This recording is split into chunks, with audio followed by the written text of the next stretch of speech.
Métro, boulot, gynéco. Le micro des gynécos, les podcasts de la GOF. Chères auditrices, chers auditeurs, bienvenue sur le podcast de la GOF. Aujourd'hui, nous avons le plaisir de recevoir le docteur Hugo Madar, praticien hospitalier en gynécologie obstétrique au CHU de Bordeaux, spécialiste des grossesses pathologiques et passionné par la médecine maternelle.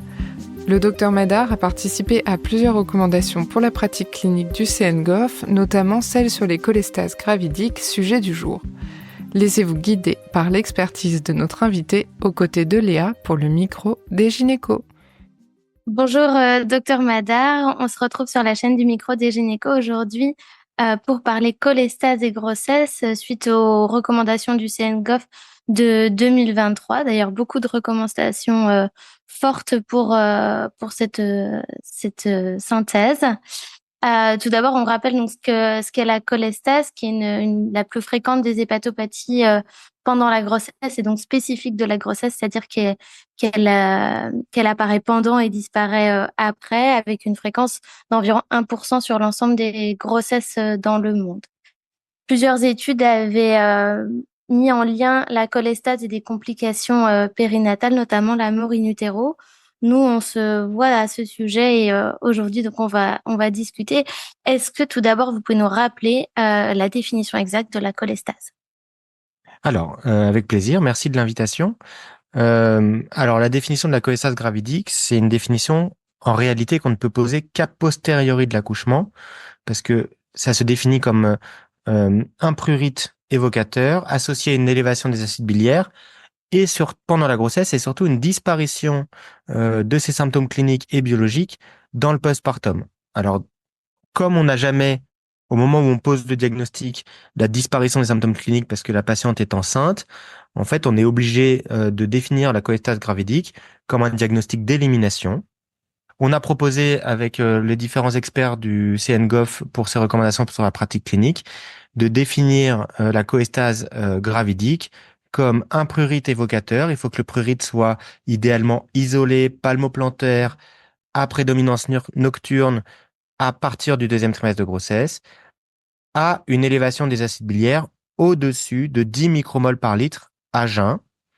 Et donc, c'est ces deux critères qui permettent de poser le diagnostic de cholestase gravidique. Exceptionnellement, on peut également le poser si il y a une augmentation des alates supérieure à 2 fois la normale. Et dans tous les cas, il faut avoir éliminé les autres pathologies qui pourraient expliquer à la fois le prurite et à la fois l'élévation des acides biliaires. L'élimination de ces autres pathologies, on a proposé lors de ces recommandations que l'interrogatoire et l'examen physique puissent être suffisants. Néanmoins, il est très, très, très fréquent que la plupart des centres proposent un bilan complémentaire biologique et une échographie hépatique pour éliminer les autres causes d'élévation des acides biliaires. Est-ce qu'on peut rappeler donc les diagnostics différentiels un petit peu qu'il faut éliminer?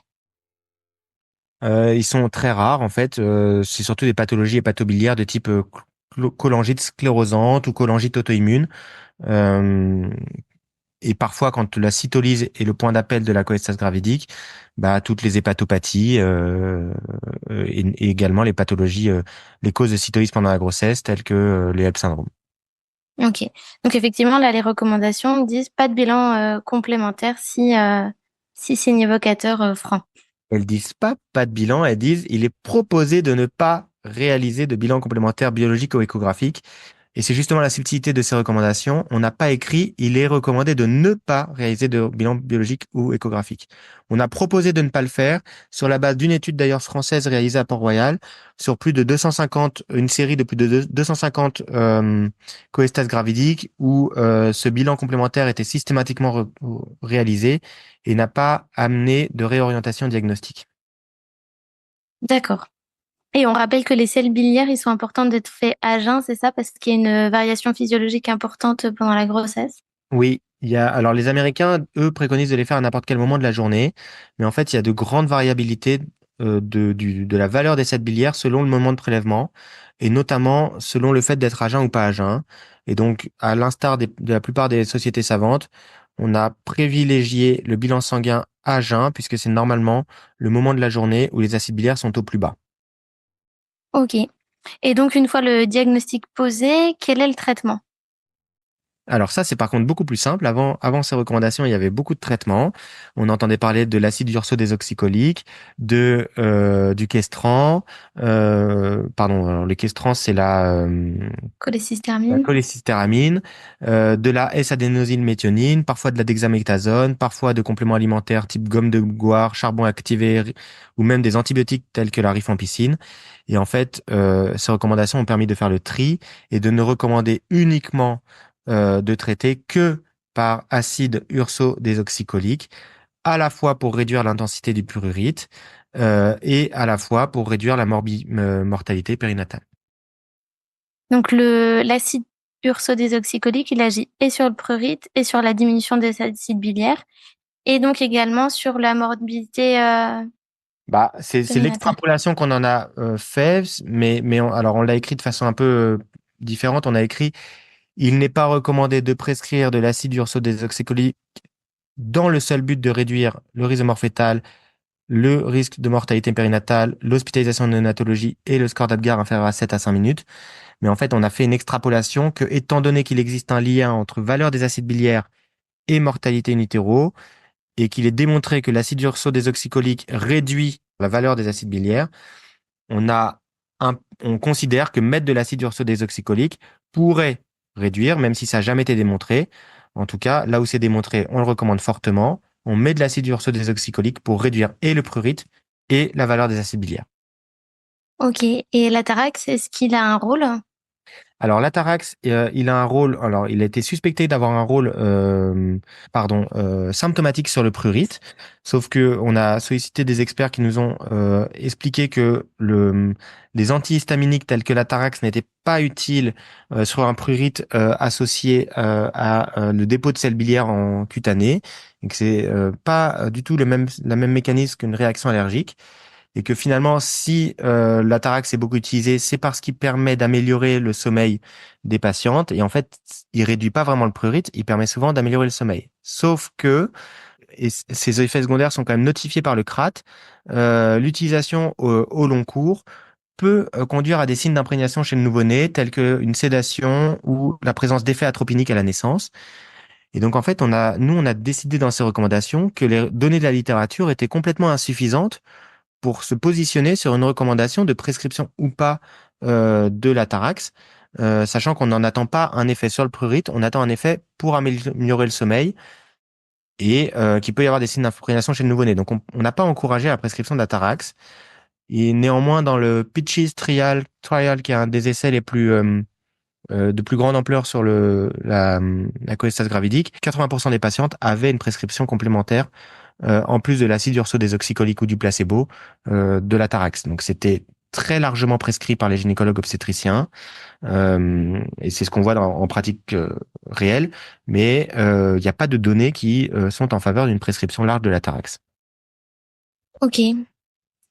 Et alors, donc, pour revenir un petit peu sur le risque de morbimortalité, donc la crainte, c'est la mort in utero. Est-ce Oui. que il y a vraiment une corrélation entre le taux d'acide biliaire et la mort in utero? Alors c'est une très bonne question. Oui, il y a une corrélation entre taux d'acide biliaire et mort fœtale in utero, mais en fait, il y a une corrélation en vrai entre la valeur biologique maximale des acides biliaires et le risque de mort fœtale in utero. Ce qu'on n'a pas dans les études qui ont étudié cette corrélation, c'est toujours la valeur maximale au cours du suivi qui a été considérée et pas la dernière valeur avant mort fœtale in utero. Et on n'avait pas de notion pour savoir si cette valeur maximum des acides biliaires précédait juste la mort fœtale in utero ou a été prélevée, ça se trouve, au début du diagnostic, et qu'en fait les acides biliaires ont régressé sous traitement. Toujours est-il que quand la valeur maximale des acides biliaires est au-dessus de 100, le risque de mort fœtale in utero est avéré et démontré, multiplié par 30 à partir de 36 semaines. Et quand ces acides biliaires sont inférieurs à 100, entre 40 et 99, alors le risque de mort fœtale in utero semble augmenter, mais n'est pas significativement augmenté comparé à des acides biliaires inférieurs à 40. Et quand les acides biliaires sont inférieurs à 40 au maximum, alors il semble que le risque de mort fœtale n'est pas du tout augmenté, même pas une notion de tendance. Donc, il est réellement démontré que la mort fœtale est associée à la valeur des acides biliaires quand les acides biliaires sont au-dessus de 100 micromoles par litre. Et cette situation, en fait, est excessivement rare. La plupart du temps, les acides biliaires sont compris entre 0 et 100, et il y a peut-être une tendance entre 40 et 99 à une augmentation de la mort fœtale. En tout cas, il n'y a pas d'association retrouvée pour des acides biliaires inférieurs à 40 micromoles par litre. Et donc, est-ce que le traitement, il va diminuer le risque de mort in utero? Ce n'est pas démontré. C'est pas démontré, d'accord. Non. Le traitement réduit la valeur des acides biliaires. Mais comme on ne sait pas quel était le taux d'acide biliaire qui précédait la mort fœtale dans les études, on a à chaque fois le taux d'acide biliaire maximum et on ne sait pas à quel moment ça a été prélevé au cours de la grossesse. Je n'ai pas la réponse à cette question. Et sur une cinétique, par exemple, hyper stable ou très décroissante, est-ce qu'on pourrait être plus rassuré que des sels biliaires toujours augmentés ou pas forcément? En tout cas, nous, on préconise de réaliser un suivi des acides biliaires parce qu'on a besoin effectivement de connaître quelle est la valeur maximale des acides biliaires. Donc, si on les dose jamais, on peut jamais savoir quelle est la valeur maximale au cours du suivi. Et on a l'impression, effectivement, que quand la situation est stable, voire s'améliore, on extrapole un peu, on se dit, bah, si les acides biliaires ne dépassent jamais les 100, le risque de mort fœtale ne nous semble pas augmenter, ou en tout cas jamais les 40, le risque de mort fœtale ne semble pas augmenter. Mais c'est une extrapolation complète des résultats de la littérature, puisqu'à chaque fois, il n'y a pas de données dynamiques sur le taux d'acide biliaire, c'est toujours la valeur maximale qui a été prise en compte. Et donc, du coup, on préconise de la suivre pour connaître cette valeur maximale. Et après, on laisse chacun des gynécologues obstétriciens interpréter les résultats qu'ils ont à leur possession. Mais en tout cas, le risque de mort fœtale in utero a été largement surestimé historiquement en lien avec une cholestase. Et on est dans des cholestases qui sont rares, hein. Plus de 100 micromoles d'acide biliaire, c'est très rare. Déjà plus que 40, c'est assez rare. Mais en tout cas, moins de 40, on peut être particulièrement rassurant sur le lien avec la mort fœtale in utero. Et on rappelle qu'il est de 0,3% dans la population générale, ce risque. Exactement. Effectivement, 0,3%, c'est quand même pas si rare pour un événement que nous, on considère comme rare, mais dans la population générale, souvent, les gens pensent que c'est plus rare que ce qu'on voit en réalité. Et ce risque est à peu près, dans les études de cohorte qui ont étudié la cholestase, parmi les témoins, a été estimé à 0,3%. Et chez les patientes qui avaient une cholestase gravidique, toute valeur d'acide biliaire confondue, ce risque a été estimé à 0,9%, avec un odds ratio à 1,46 non significatif. Ok, et alors est-ce que le traitement réduit la mortalité périnatale et la prématurité? Alors, le traitement ne réduit pas la mortalité périnatale de façon démontrée. Donc, peut-être par le biais d'une réduction des acides biliaires, mais comme je vous dis, ces données, on les a pas. Par contre, il semble effectivement que traiter par acide urso-désoxycholique réduit la prématurité totale. Et donc, c'est aussi pour ça qu'on préconise de donner de l'acide urso-désoxycholique aux patients qui ont une cholestase gravidique. Je ne sais pas pourquoi et quel est le mécanisme qui pourrait expliquer que l'acide urso-désoxycholique réduit la prématurité totale. C'est-à-dire que ça ne réduit pas que la prématurité induite. On pourrait penser qu'en donnant un traitement, on va réduire les acides biliaires et donc du coup, on va rassurer les cliniciens qui ne vont moins déclencher de l'accouchement prématurément et donc plus accepter que la grossesse arrive à son terme, ou en tout cas dépasse les 37 semaines d'aménorrhée. Il y a effectivement une action sur la prématurité induite, mais il y a aussi une réduction de la prématurité spontanée que sur le plan physiologique, je n'arrive pas à expliquer. Ok, d'accord. Bah, merci pour ces informations. Au niveau de la surveillance, vous n'avez pas préconisé de rythme de surveillance et à l'appréciation de chacun, c'est ça? Exactement. C'est-à-dire qu'on ne peut pas préconiser de fréquence. Nous, on a recommandé de prescrire des acides biliaires et un dosage des transaminases régulièrement au cours de la grossesse, dans le seul but de mettre en évidence cette valeur maximale, justement, d'acide biliaire qui pourrait conditionner le traitement. Enfin, quand je dis conditionner le traitement, qui pourrait conditionner le moment de déclenchement de l'accouchement. Parce qu'effectivement, dès que vous avez le diagnostic d'une cholestase, il faut normalement initier un traitement par acide urso-désoxycholique. Et juste vous préciser que au même titre, la surveillance par rythme cardiaque fœtal ou par échographie, on n'avait pas mis en évidence un intérêt sur le plan scientifique à ces deux examens.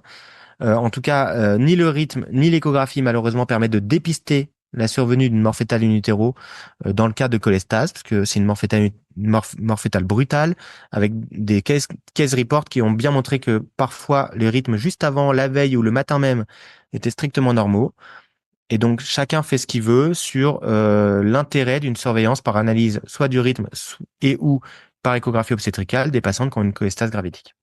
Et donc justement sur les termes de naissance, donc si sel biliaire supérieur à 100, c'était recommandé à partir de 36 semaines d'aménorrhée de provoquer la naissance, mais c'est aussi à modérer selon la cinétique peut-être des sels biliaires. En fait, c'est à modérer au cas par cas, à la fois en fonction de la cinétique et à la fois en fonction de la morbidité potentielle attendue du déclenchement. C'est-à-dire que dans une situation d'utérus cicatriciel, par exemple, la tentative de voix basse n'est pas forcément la meilleure option. En tout cas, à 36 semaines, peut-être pas. Donc, c'est à la discrétion de chacun. Ce qui est sûr, c'est quand les acides biliaires sont au-dessus de 100 micromoles par litre, il est recommandé d'induire la naissance à partir de 36 semaines, ce qui n'empêche pas ceux qui le veulent d'attendre au moins 37 semaines. Et en cas d'acide biliaire inférieur à 100, et c'est là où il y a une subtilité dans les recommandations, il est recommandé aux cliniciens d'informer les patientes sur la possibilité d'induire la naissance entre 37 et 39 plus 6. Puisque quand les acides biliaires sont inférieurs à 100, je vous ai dit, il n'y a pas de démonstration flagrante qu'il y a une association avec la mort in utero. Et donc, on veut laisser chacun le plus libre possible dans sa décision. Néanmoins, on reste dans une situation de cholestase gravidique où, dans son ensemble, il semble y avoir une tendance à une augmentation du risque de mort fœtale. Et qu'on sait aussi qu'à partir de 39 semaines, malheureusement, naturellement, le risque de mort fœtale commence à augmenter au cours d'une grossesse strictement normale. Et donc, du coup, on ne veut pas priver les patientes de l'information, de la possibilité d'induire la naissance entre 37 et 39 plus 6 chez les patientes qui ont une cholestase gravidique dont les sels biliaires sont inférieurs à 100. Donc ça laisse une grande marge de manœuvre aux obstétriciens pour discuter au cas par cas, pour décider de façon partagée avec la patiente du moment de son déclenchement ou du moment de sa césarienne si elle a une contre-indication et une tentative de voix basse. Et puis ça laisse une grande marge de manœuvre parce que les données dans la littérature sont trop faibles pour nous permettre d'imposer de façon très stricte une date de naissance. Et ce qui pourrait être acceptable, donc de ne pas déclencher si cette biliaire inférieure à 100. Alors, inférieur à 40, vraiment, il peut être acceptable. Il n'y a aucune raison dans la littérature de croire qu'inférieur à 40, le risque de mort fœtale est augmenté. Entre 40 et 100, il est possible que l'association ne soit pas significative parce que les effectifs soient trop faibles, mais que l'association existe pour autant. Après, on est assez gêné quand même à l'interprétation des résultats de la littérature et notamment des essais randomisés, puisque dans la plupart des situations, en fait, les patientes qui avaient une cholestase gravidique étaient quand même déclenchées à partir de 39 semaines parce que les obstétriciens n'arrivaient pas à dépasser, à attendre la fin de grossesse et à attendre le terme théorique. Et donc, avec autant de patientes dont l'accouchement a été provoqué entre 37 et 39 semaines, on se prive de l'information de l'histoire naturelle d'une grossesse avec une cholestase gravidique au-delà de ces termes. Et donc, peut-être que effectivement, au-dessus de 39, le risque commence à devenir encore plus élevé, mais on n'a pas les données, puisque dans les essais, les patientes étaient accouchées avant. Ok. Ben, merci pour ces informations. Et donc, concernant le postpartum, la contraception en postpartum, est-ce qu'elle est possible avec des œstroprogestatifs après une cholestase? Oui, elle est possible, mais il existe une association entre prise de contraception œstroprogestative et récidive d'augmentation des sels biliaires et prurite. Alors, c'est pas du tout une contre-indication d'avoir un antécédent de cholestase gravidique à une prise de contraception œstroprogestative, mais on préfère ça déjà vérifier de façon formelle que le bilan s'est normalisé avant de prescrire la contraception. Il faudrait que cette contraception soit le plus faiblement dosée en oestrogène, qui est l'hormone qui semble être à l'origine de l'apparition d'une cholestase gravidique. Et sous contraceptif, il faudra faire attention à faire au moins une fois un dosage des transaminases pour être sûr d'éliminer l'apparition d'une cytolyse sous contraception œstroprogestative. Ok. Et cette fois-ci, c'est vraiment la dernière. Pour une grossesse ultérieure, comment on informe nos patientes du risque de récidive? Moi, je leur dis que les patientes, elles sont à risque de récidive, mais souvent, quand elles m'ont vu pour leur première grossesse, elles sont quand même pas très inquiètes par rapport à cette maladie que on a beaucoup dramatisée avant, mais qui, dans la plupart des cas, n'est pas une maladie dangereuse. Et donc, je leur dis qu'il existe un risque de récidive et je leur dis d'être attentive au prurite et que en cas de prurite, de consulter pour réaliser un dosage. Il faut quand même savoir, et moi je leur dis ça aussi, que le prurite, ça concerne près de 50% des femmes enceintes au 3e trimestre. Et donc, du coup, il est très, très, très fréquent d'avoir un prurite pendant la grossesse, sans pour autant avoir une cholestase. Mais en cas d'antécédent, je les incite à faire un prélèvement pour s'assurer du diagnostic ou pas de cholestase gravidique en cas de prurite. Si elles ont une récidive de leur cholestase gravidique, et ben, ça permet d'initier le traitement et d'organiser la surveillance. Merci beaucoup, docteur Madar, pour cette synthèse des RPC, cholestase et grossesse. Est-ce que vous souhaitez ajouter quelque chose? Pas du tout, je vous remercie. J'espère que c'était clair. Non, c'était parfait. Merci beaucoup. Merci à vous de l'invitation. Merci à tous de nous avoir écoutés aujourd'hui. Rendez-vous la semaine prochaine pour un nouvel épisode. Si des ressources ont été partagées par notre invité, vous les retrouverez dans la description. N'oubliez pas de vous abonner à la chaîne, de lui accorder 5 étoiles et pourquoi pas d'en parler autour de vous. Et si vous avez des idées de thèmes ou d'orateurs que vous aimeriez entendre, partagez-les avec nous car cette chaîne, c'est avant tout la vôtre. Métro, boulot, gynéco.